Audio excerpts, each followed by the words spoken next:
Okay, hello everyone. So, itong lecture na to, ilalagay ko to under ng Supernatural Psychology. Ang title natin, Supernatural Psychology of the Unconscious. Siyempre, pag naririnig nyo yung word na unconscious, this is very psychology, di ba?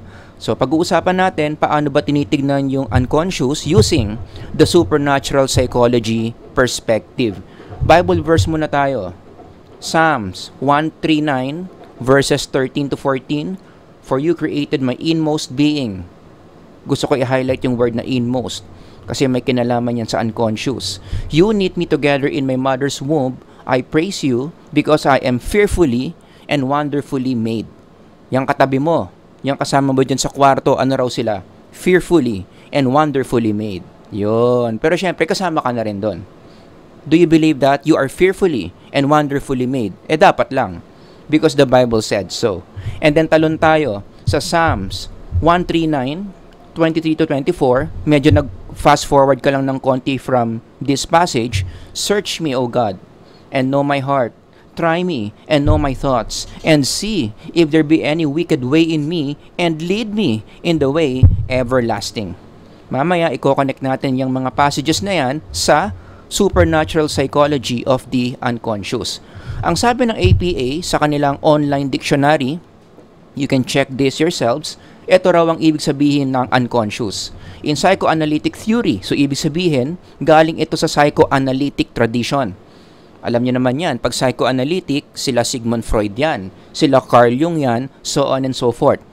Maraming mga psychoanalytic thinkers, reviewin ninyo. Sabi dito, this is the region. I-highlight ko yung word na region, kaya yan naka-yellow, kaya yan naka-underline. Mamaya babalikan natin yan. The region of the psyche, so ang psyche pala may region, may lugar. Again, mamaya, I'll highlight that. Containing memories, emotional conflicts, wishes, repressed impulses that are not directly accessible to awareness. Hindi mo alam na meron ka pala ng mga to, pero meron ka. Kasi nga unconscious. But that have dynamic effects on thought and behavior. Nagigets nyo? Yung nagpasikat ng term na unconscious is none other than Sigmund Freud, although i-emphasize ko, hindi siya yung nag-imbento ng unconscious. Marami pang nauna kay Sigmund Freud na pinag-aralan na yung unconscious, si Sigmund Freud lang yung nag-popularize. Yung pangalan lang niya yung na-associate sa word na unconscious. So most psych majors, pag sinabi mong unconscious, sino may isip? Si Sigmund Freud. Siya rin yung nag-popularize ng analogy of the iceberg. Sabi ni Sigmund Freud, ang ugali ng tao, ang personality parang iceberg. Malaking chunk ng mga ugali natin. Bakit ka naninigarilyo? Bakit ka nai-inlove sa may asawa? Bakit hindi mo mahinto yung pag-inom mo ng beer? Nasaan daw yung mga reasons, answers to those questions nandito sa ilalim ng unconscious. Hindi mo alam na yun pala yung mga reasons, pero may epekto dito sa conscious thinking, emotions, and behaviors mo.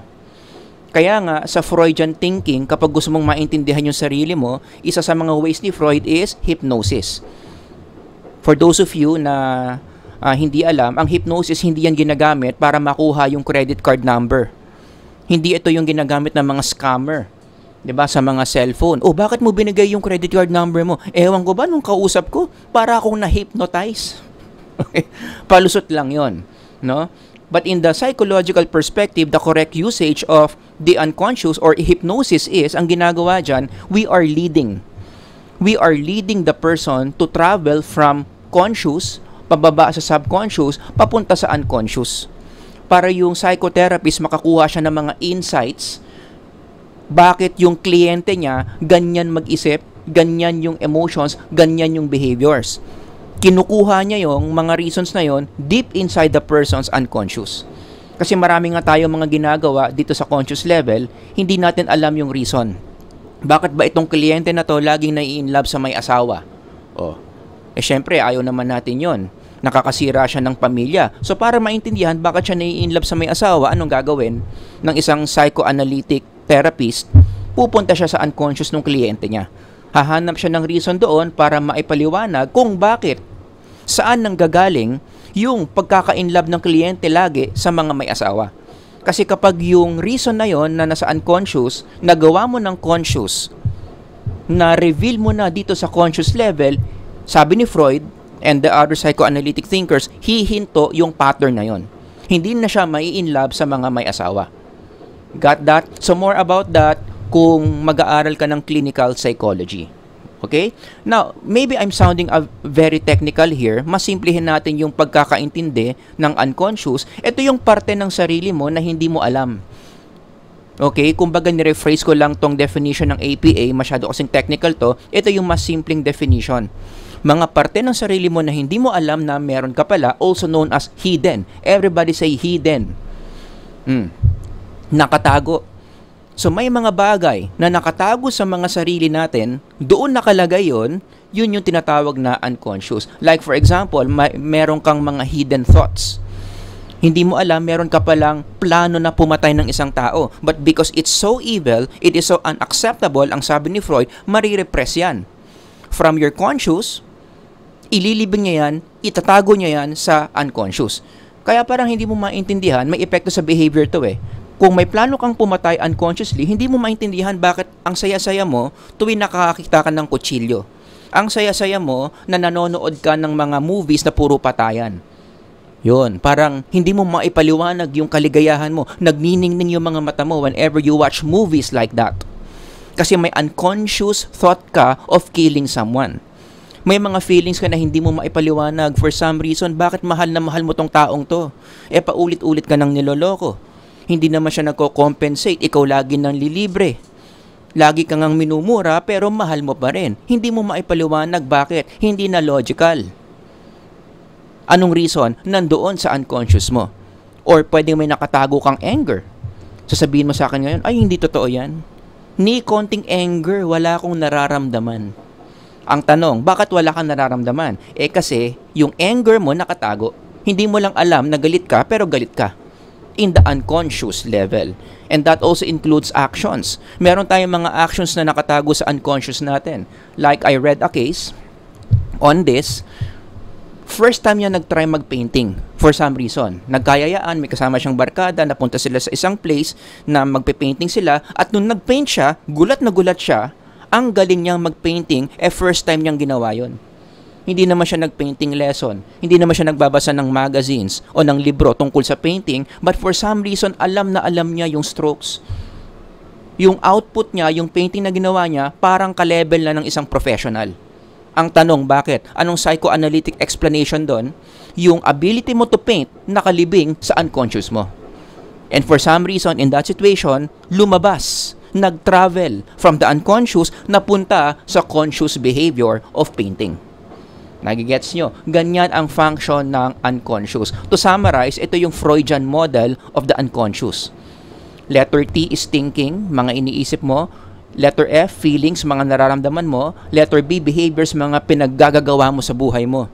Sabi ni Freud, yung unconscious mo everyday, araw-araw, Monday to Sunday, 24/7, merong impluensya sa thinking, emotions, and behaviors mo.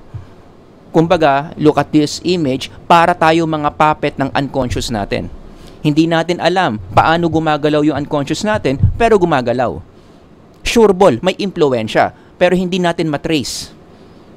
Hindi natin matrace yung mga pinagagawa natin dito. Hindi natin matrace kung bakit natin ginagawa yan kasi nga, most of those things, most of the reasons, bakit natin ginagawa, bakit tayo nag-iisip, bakit natin nararamdaman yung mga emotions can be traced back to the unconscious. At ang bad news dyan, wala tayong direct access. Hindi tayo pwedeng pumikit, tapos sabihin natin, wait lang ha, iintindihan ko lang yung sarili ko, ba't ko ito nararamdaman, hanapin ko yung unconscious ko, it just won't happen. We don't have direct access to our unconscious, kailangan mo ng psychotherapist dyan. Some other expressions of the unconscious, yan, kung naranasan mo na to, or narinig mo na to, expression yan ng unconscious. Hindi ko maintindihan sarili ko. Sino dito ganyan? Taas ang kamay. Oh. 'Di ba may mga times hindi mo maintindihan yung sarili mo? Nasabi mo na ba yan? Hindi ko maintindihan yung sarili ko pero gustong-gusto ko 'tong ginagawa. Hindi ko alam yung reason bakit. 'Yun. Paano mo nagawa 'yon? Minsan nasasabi mo yan sa isang tao, 'di ba? May ginawa siyang masama. Tapos sabi mo sa kanya, "Hindi ako makapaniwala na nagawa mo 'yan." What's with you? This is not so you. Expression niya ng unconscious ng taong yon. Or number 3, ito, maganda to, baka may nakaranas na nito. Hindi mo alam bakit mahal na mahal mo yung tao. Given my previous example kanina, niloloko ka na nga. Hindi naman nagko-compensate. Halatang halata namang ginagamit ka lang. Halatang halata mo, feel mo na hindi ka naman mahal, pero at the end of the day, mahal na mahal mo pa rin. May naalala akong kanta, ang title, Bakit Nga Ba Mahal Kita? Pigilan niyo ako, kakantahin ko to. Hindi lang pwede kasi makaka-copyright tayo. But when you read this song, especially the chorus part, ang dami niyang tanong tungkol sa sarili niya. Look at this. Look at the lyrics. Ano yung mga tanong niya? Ang dami niyang bakit, oh. Bakit ba mahal kita? 'Di ba? Bakit ba mahal kita? Ba't baliw na baliw ako sa iyo? Bakit nga ba mahal kita? Anong sagot? Hindi niya ma-explain kung bakit mahal na mahal niya yung taong kinakantahan niya. Ang sagot kasi nandoon sa unconscious. Nagigets nyo? Kaya kung ikaw to, at gusto mong malaman yung sagot sa tanong mo, bakit mahal na mahal mo yung taong yan, at psych major ka, at naniniwala ka kay Sigmund Freud, alam mo na kung saan mo hahanapin yan. Saan mo hahanapin yung mga sagot sa mga katanungan na yan, pupunta ka sa unconscious mo. Hahanap ka ng psychotherapist na tutulong sa'yo para hukayin yung reasons mo. Bakit mahal na mahal mo yung taong yan? Saan mo huhukayin yan? Doon sa unconscious mo. Ayan, so parang nagkaroon tayo ng crash course on the psychology of the unconscious. Nasa Bible ba ang unconscious? Biblical ba yan? I would say yes. If you read the Bible, may mga passages na pwede mong i-interpret yon as the presence of the unconscious. Like for example, yung opening verse natin. Kaya natin binasa yan. For you created my inmost being. Anong sabi ko kanina? I-highlight ko yung word na inmost. Hindi sapat na sabihin mo lang in. For you created my in-being. Diba? Inmost. Superlative word yon. Siyempre kung may superlative, if you remember your high school English, merong neutral, merong comparative, then superlative. Which means, kung gagamitin mo yung word na merong in, merong inner, merong inmost. And the thing is, etong inmost na to, pwede mo yung ikumpara doon sa iceberg analogy ni Sigmund Freud. 'Di ba? Ito yung yung first layer, yung second layer, the subconscious, the inner being, at yung pinakamalaking layer, the unconscious, yan yung innermost being, which I think is being referred to in this passage. For you created my inmost being. Kasama na dyan yung unconscious. You knit me together in my mother's womb. I praise you because I am fearfully and wonderfully made. That's why, in connection to this, kung merong inmost being na wala kang access doon, hindi mo makita yung mga laman nung inmost being mo, pero may epekto sa iyo yun, anong ginawa ng psalmist dito? Humingi siya ng tulong kay Lord, the greatest psychotherapist of all time. Hindi ako masyadong believe kay Freud. Hindi ako masyadong believe kay Carl Rogers. Lahat ng kakilala kong mga therapist, pasensya na kayo sa mga nanonood, hindi ako masyadong believe sa inyo. Don't get me wrong, magagaling kayo, no? Pero ang pinakamagaling si Lord kasi siya ang gumawa ng unconscious ng tao. Siya ang gumawa ng psyche natin. Kaya siya ang may may say. Siya ang may may authority to help us sa mga psychological issues natin, lalo na in the unconscious level. Kaya nga sabi ng psalmist dito, search me, O God, and know my heart. Kung walang unconscious, hindi na niya sasabihin search me kasi kaya na niyang gawin. Meron naman tayong access sa conscious natin, may access tayo sa subconscious. The fact na wala tayong access sa inmost being, humingi na ng tulong yung psalmist dito. Search me, O God, and know my heart. Try me and know my thoughts. Ibig sabihin, may mga thoughts na hindi niya know, kahit thoughts niya mismo yon. Bakit? Nakalagay nga kasi sa unconscious. Nakalagay sa inmost being niya. O, tuloy natin. And see if there be any wicked way in me and lead me in the way everlasting. Diba? Kung walang unconscious, ang isasagot ko sa kanya, bakit hindi na lang ikaw ang gumawa niyan? Meron ka namang access sa mga ways mo. For sure, malalaman mo yung mga reasons mo behind your actions. Maintindihan mo bakit buga ka ng vape. Maintindihan mo bakit ang hilig-hilig mo sa mga violent video games. Bakit humihingi ka pa ng tulong kay God? Anong sagot? Kasi hindi niya alam kung paano i-access yung inmost being niya. AKA, Freudian term, unconscious niya. So he needs help. Ang pinagkaiba lang niya dito, yung help na hinihinga niya ng tulong, supernatural being, God. Pero sa popular culture natin ngayon, if we need help, para hukayin yung laman ng inmost being natin, which is the unconscious, kanino pumupunta? Sa mga psychotherapist. Again, I have nothing against psychotherapists, it's just that I'm analyzing this using the supernatural perspective.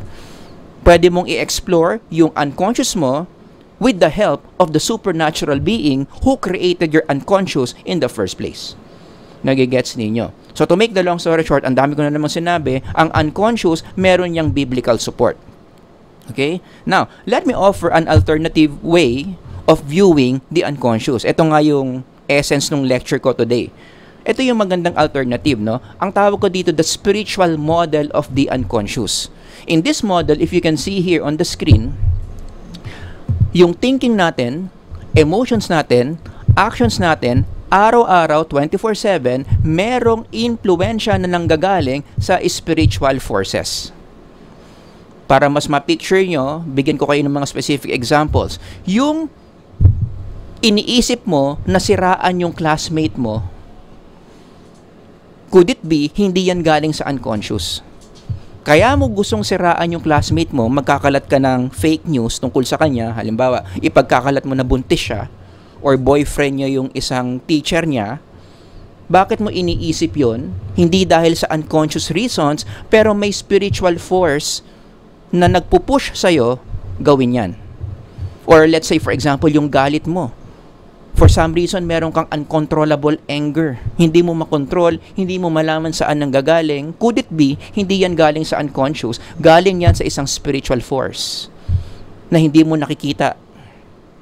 Or behaviors like yung mga bisyo. Hindi mo mahinto yung paninigarilyo mo. Hindi mo mahinto yung pag-online games mo. Kaya lubog ka na sa utang. Nagkakabagsak-bagsak yung grade mo sa eskwelahan. Bakit kaya? Could it be, hindi yan unconscious reason, rather, merong spiritual force na nagtutulak sa'yo to keep on doing these things. Kaya nga ito sinasabi ko, no, na contrast ito sa traditional way of viewing the unconscious. Sa traditional way, ang unconscious is a region, lugar ng psyche mo na doon nakatago yung mga puwersa that influence your thinking, feelings, and actions. Pero in this model, hindi siya region. Hindi siya region. Rather, these are forces. Siyempre, ang next na question nyo, kung hindi pala region ang unconscious, ano yung mga spiritual forces na pinagsasabi mo dyan, Sir Howard? I-highlight natin, ano yung mga spiritual forces na yan? Spiritual forces, marami yan. Let me just give you some examples. It could be your sin nature, it could be evil spirits, or it could be the Holy Spirit. O ngayon, isa na namang lecture yan na mahaba. But since we are running out of time, ayoko masyadong mahaba yung mga lectures ko, mag-emphasize lang ako sa number 2, evil spirits. Yan yung i-highlight ko in this lecture. Oh. So ito yung alternative na ino-offer ko. Pwede kaya na yung thinking, feelings, and behaviors natin, hindi dahil sa unconscious reasons like what Freud is saying. Itabi muna natin si Freud. But, spiritual beings such as evil spirits na hindi mo alam na siya na pala yun. Siya na pala yung nag-i-influence sa thinking, emotions, and actions mo. Ang tawag ko dyan, unconscious influence. So meron pa rin unconscious. Hindi ko dinideny. Hindi ko binubura yung konsepto na unconscious. Meron pa rin. But it's not a region. It is a form of influence galing sa evil spirits. Unconscious in that sense. Unconsciously, hindi mo alam na yung mga thinking patterns, emotional patterns, and action patterns mo, impluensya pala ng evil spirits. That's how I will use unconscious in this alternative view. Nagigets nyo? Hindi siya region, rather, spiritual forces. Siyempre, hihinga nyo na naman ako, may biblical support ba? Yung sinasabi mong ganyan, na ang evil spirits, supernatural beings can influence our psyche, meron. In fact, punta ka lang sa Lord's Prayer When Jesus taught people how to pray, This is a very interesting part in the Lord's Prayer. Lead us not into temptation, but deliver us from the evil one. Etong evil one dito, supernatural being yan. Anong prayer dito? Deliver us. Ialis tayo. Why? Pag sinabi mong ialis tayo, ibig sabihin meron siyang influence sa atin. And what is that influence? Ano ang influence ng evil one sa atin? We go back to that framework. Nasaan yun? Yan yung framework. Na yung evil one may influence sa may influence sa thinking mo, may influence sa emotions mo, may influence sa actions mo. So when you pray the Lord's Prayer, deliver us from the evil one, what does it mean? Na sana for that day, yung evil one hindi niya maapektuhan yung thinking, emotions, and actions mo. Kasi kapag yung evil one nagkakaroon siya ng control sa thinking, feeling, and actions mo, dyan pumapalya ang mental health. Kasi ang goal lang ng evil one is sirain ka through what? Maglalagay siya ng mga thoughts, emotions, and actions na ikasisira mo. Again, that's another entire lecture on its own. Gagawin natin yan soon. Okay? Basta yun lang yung ibig sabihin ng Lord's Prayer na pinakita ko kanina. So that's one support. Bigyan ko pa kayo ng other support, no? That this framework, balikan natin, that this framework is valid. Okay? For example, ito, sa Old Testament, yung story ni King Saul. After the Spirit of the Lord had departed from Saul, a spirit of distress from the Lord began to torment him. Nagigets nyo? So, evil spirit yan. Merong evil spirit na pumasok kay Saul, begins to torment him. May influence yung evil spirit sa psyche ng tao. And it came to pass on the morrow, look at how this evil spirit influences behavior of Saul. Sabi dito, and it came to pass on the morrow that the evil spirit from God came upon Saul and prophesied in the midst of the house, and David played with his hand as at other times. And there was a javelin in Saul's hand, and Saul cast the javelin. Habang tumutugtog si David, kinuha ni Saul yung javelin niya, for he said, I will smite David even to the wall with it. And David avoided out of his presence twice. 2 beses binato ni Saul ng javelin si David. Pero nakaiwas si David. Where did that behavior come from? Definitely, hindi yan yung unconscious na sinasabi ni Freud. But in this case, very clear, yung kagustuhan ni Saul na patayin si David, it's coming from a supernatural being called the evil spirit. Another example would be in the New Testament, si Judas. And when Judas had taken the morsel, nung nagtraidor na siya kay Jesus, Satan entered into him. Then Jesus said to Judas, what you are about to do quickly. Ibig sabihin, given that Satan entered Judas, merong equivalent behavior na gagawin si Judas. Kasi nga si Satan pumasok sa kanya, Satan influences what Judas will do. At alam niyo naman, anong ginawa ni Judas na dinikta ni Satan sa kanya? Traidorin si Jesus. Pumunta siya sa mga Pharisees, teachers of the law, para ituturo niya nasan si Jesus para mahuli siya. Nagigets ninyo? Yun. The evil spirit influencing behaviors. Ito, isa pang example. Jesus turned and said to Peter, ito naman si Peter, kanina si Judas. Si Peter din pala na impluwensya ng evil spirit. Get behind me, Satan. Imagine mo kung ikaw si Peter, sabihan ka ng master mo, get behind me, Satan. Tinawag kang demonyo. You are a stumbling block to me, for you do not have in the mind the things of God, but the things of men. Ang context dito, nagbibili na si Jesus, nagpa-prophesy na siya kung anong mangyayari sa kanya. Tapos sumagot tong si Peter, nung narinig niya na ipapako si Jesus sa cross, sabi ni Peter, hindi mangyayari sa iyan, Lord. Ako ang bahala po, protektahan kita. So yung mga words ni Peter na yon, in the perspective of Jesus, who can see our inmost being, anong nakita niya? It was not Peter saying those words. It was Satan saying those words. Kaya sinabi niya, get behind me, Satan. Huwag mong hadlangan yung plano ng Diyos for salvation. Kasi pag si Peter, hinarangan niya yung mga events, di ba? Hindi maganda because the cross will not happen, therefore, the salvation wouldn't happen. Kaya sinabi ni Jesus, get behind me, Satan, huwag mong i-block yung eternal plan of God. Yung sovereign plan ni God. Does that make sense? Pero ang gusto ko lang i-highlight dito is again, Peter, and that includes us, human beings like us, di ba? We can be saying things na hindi galing sa unconscious natin, rather galing sa isang spiritual being who is evil. Nagigets ninyo? Okay, now, everyday supports. Kasi ito mga biblical supports to eh. Meron ka bang mga everyday supports, Sir Howard, to support, paulit-ulit yung support ko doon na, to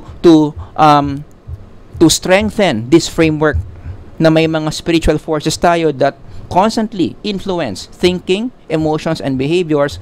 Meron akong dalawang examples. No? Halimbawa, so everyday supports, kapag nanonood ba kayo ng balita, tapos meron kayo napanood na news sa talagang karumal-dumal yung nangyari. Sa English, he-news.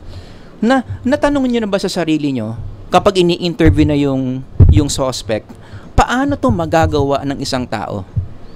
'Di ba? Kung tao ka, dapat along the way, natanong mo na yan eh. 'Di ba na nanood ka ng news, may isang tao, sinaksak niya yung mga kasama niya sa bakery niya, lahat patay. Lahat ng 7 patay. 'Di ba? Talagang mapapatanong ka, paano ito magagawa ng isang tao? You apply this perspective, going back, ito na lang, itong picture na, you apply this perspective, now it makes more sense. Maybe because kaya niya nagawa yan, kasi hinayaan niya, so may responsibility pa rin yung tao hindi pwedeng ang 100% ang sisi sa demonyo, kasi binulungan ako ng demonyo. No. May responsibility pa rin tayo, whether or not to accept or reject the words, the messages, the drives na binibigay ng mga evil spirits. So bakit niya nagawa ito? Kasi hinayaan niya yung sarili niya na maimpluwensyahan ng isang evil spirit. Ang ending, ganyan. Nagawa niya yung ganyang katinding krimen. And this is not only true in present times, even in history, mag-replay ka. Ang dami-dami mga historical figures. If you read what they did, mapapatanong ka talaga, tao pa ba tong mga to? Paano nila nakakayang gawin yung mga yan? Again, iba ang isasagot ni Freud, iba rin ang sagot ng spiritual view ng unconscious. 'Di ba? Given the framework that we are talking about right now, paano nagawa ni Nero yan? Pumatay siya ng maraming Kristiyano, tapos ginawang lampshade. Yung mga patay na, yung mga bangkay ng mga Kristiyano, sinunog. Tapos pinakalat yung mga nasusunog na katawan ng mga Christians sa syudad, sa city, para matakot yung mga tao of going against him. Paano niya nagagawa yon? Could it be that the reason is supernatural? Unconsciously, the evil spirit influenced him to do those things. One last example. How do you explain sapi? Or demon possession? Sapi kasi sa Filipino language yan, di ba? Siyempre yung mga atheistic psychologists ang sasabihin, wala naman talagang sapi-sapi, wala naman talagang evil spirit. It's all in the mind. It's all in the mind. Kayang-kayang i-explain ng DSM-5 yan. Ang tawag dyan sa sapi, dissociative identity disorder. Yung naririnig nyong isang tao dyan na pumoposes sa kanya, quote and quote, hindi talaga espiritu yan. Ang tawag dyan, alter niya yon. Have you heard of the term alter? Alter ego, yan yon in clinical psychology terms. Yung pagpapalit-palit niya ng personality, mga alters yan na nanggaling sa unconscious niya. Kaya huwag kayong tumawag ng pastor, huwag kayong tumawag ng pare, huwag kayong mag-pray dyan for the Holy Spirit. Ang gawin nyo, mag-hypnosis tayo, i-hypnotize natin yan, papunta sa unconscious, kausapin natin yung alter, makipag-negotiation tayo sa alter na huwag na silang manggulo. Yan. Ganyan ang ituturo ng clinical psychology. Pero ito ang counter argument ko dyan. Now, don't get me wrong hindi ko sinasabing hindi totoo ang DID Totoo ang DID, pero hindi lahat ng ganitong cases DID. Hindi lahat alters. Kasi paano mo ipapaliwanag yung mga following examples? Kung alters lang ang lahat, remember, ang nature ng alter, ikaw rin yun. Yung tao din yun. Ibig sabihin, dapat lahat ng alter, yung essence niya is still that person's identity. Pasok pa rin sa sphere of experience niya yung mga sasabihin, yung mga expressions of different alters. Pero how do you explain the supernatural strength na pinapakita ng mga ibang taong napoposes? How do you explain that? Kababaeng tao, nung naposes siya, kinailangan ng 10 lalaki para mahinto yung pagwawala niya. 10 lalaki. Pag nasa katinoan naman yung babae, ang hina-hina. Malumanay kumilos, babae kumilos, pero pag nandyan yung quote-unquote alter, 10 tao ang kailangan para mahinto siya. Para hindi siya mambato ng mga silya. Hirap na hirap pa yung 10 na yun, ha? How do you explain changes in the voice? Hindi lang to yung simpleng yung hindi lang ganun. How do you explain changes in voice from female voice papuntang male voice? Yung biktima dito, babae, pero nagboboses lalaki. Or in some cases, lalaki yung napoposes, pero nagboboses babae. How do you explain that? Ito yung pinakamatindi na ebidensya na hindi lahat alter lang. How do you explain language? Yung napoposes o yung nilalabasan ng alter, Tagalog ang first language. Never siya nag-aral ng French. Wala siyang interest sa France. Pero pag lumalabas yung alter, nagsasalita ng French at tama yung grammar ng French. Literate sa French. Ang galing mag-French. Nakakapagbasa ng French. Alam yung history ng France. How do you explain that? Kung yun, alter lang. Kaya ang common consensus dito ng ibang mga psychiatrists who deal with DID,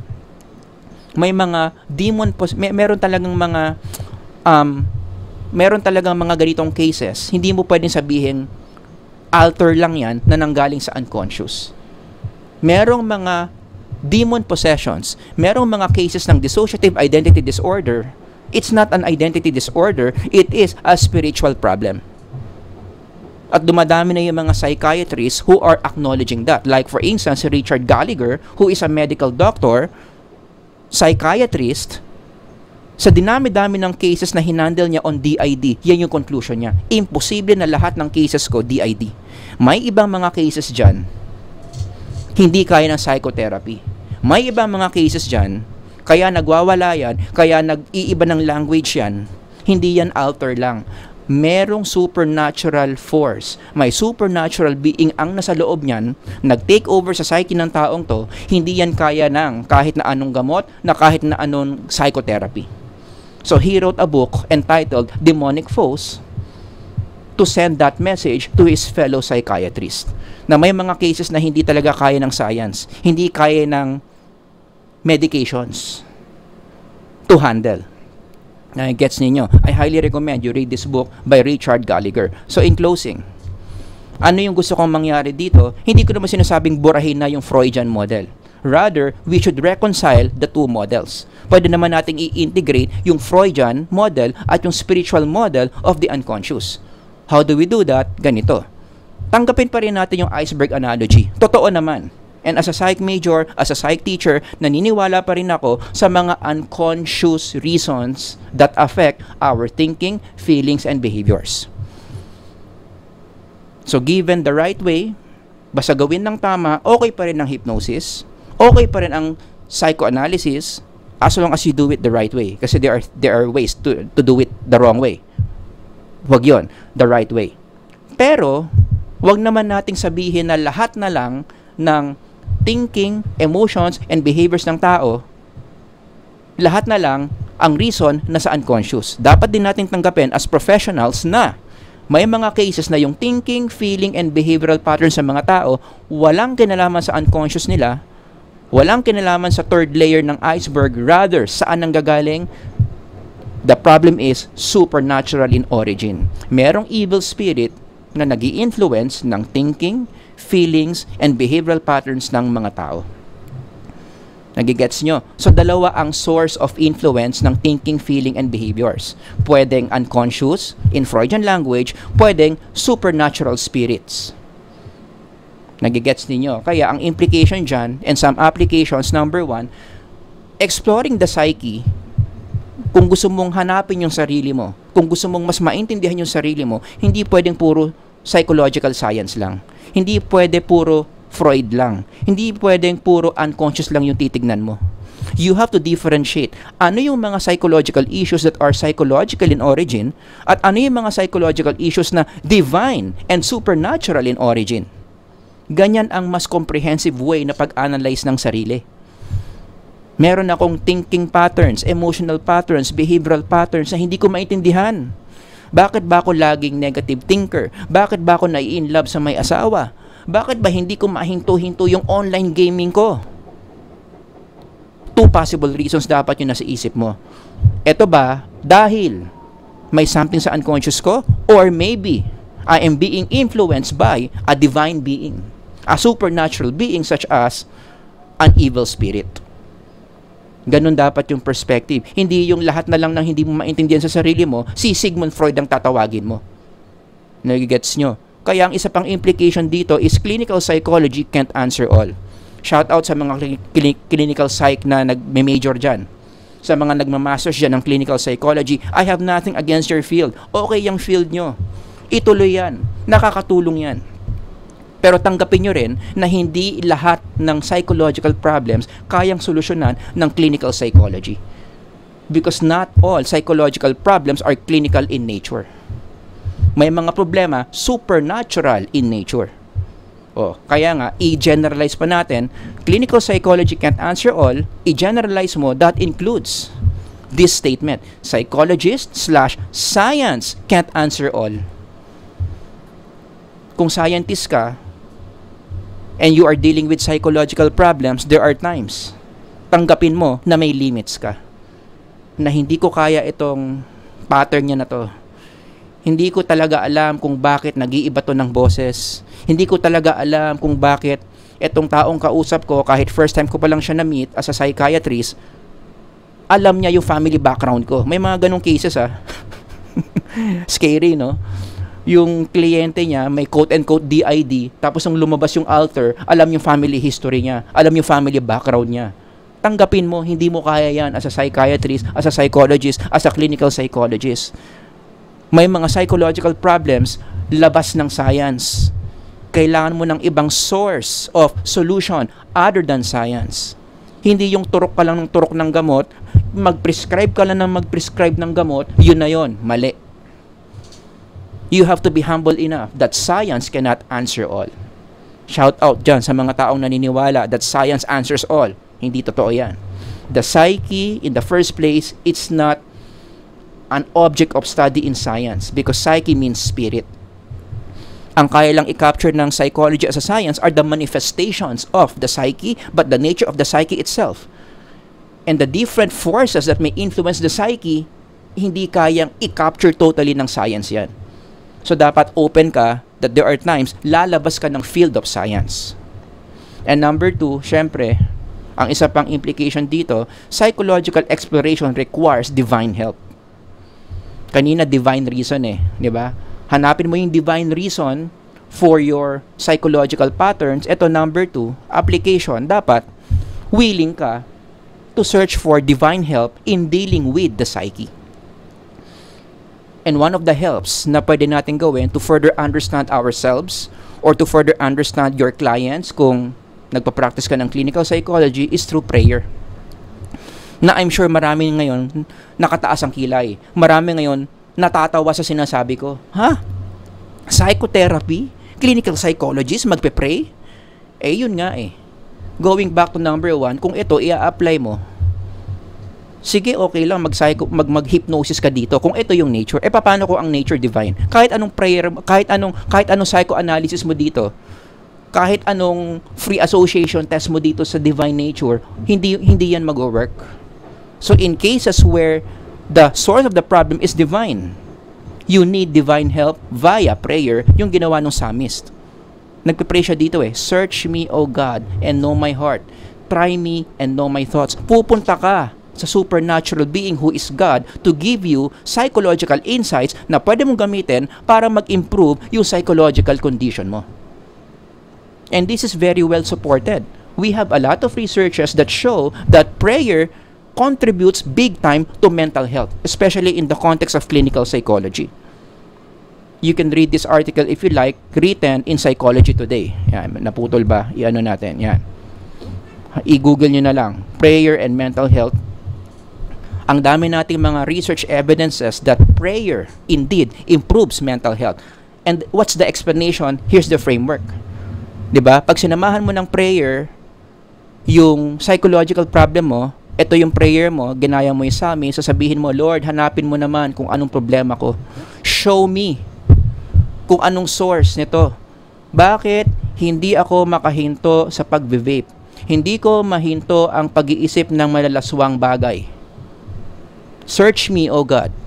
And then God answers you, He shows you, or He gives you personal insight of your problem. And most of the time, ano ang insight na ibibigay sa ni Lord? Meron kang unconfessed sin.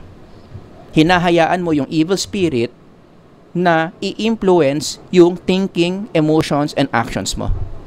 So you are sinning against God by listening to the dictates of an evil spirit. So pag nalaman mo na yon, kaya pala ganun, meron ako unconfessed sin, the devil is already in me, influencing me, anong application mo? You confess your sin. Confession is very powerful, wag yung minamaliit yan. Marami na namang nakataas ang kilay ngayon, marami na namang nakatawa dyan. Psychology tapos confession, but confession is a very psychological process. It's a very spiritual process.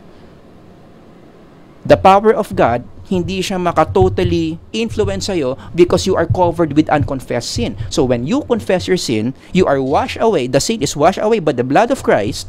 What happens? The power of God directly hits you. Now, nagkakaroon ka ng improvement.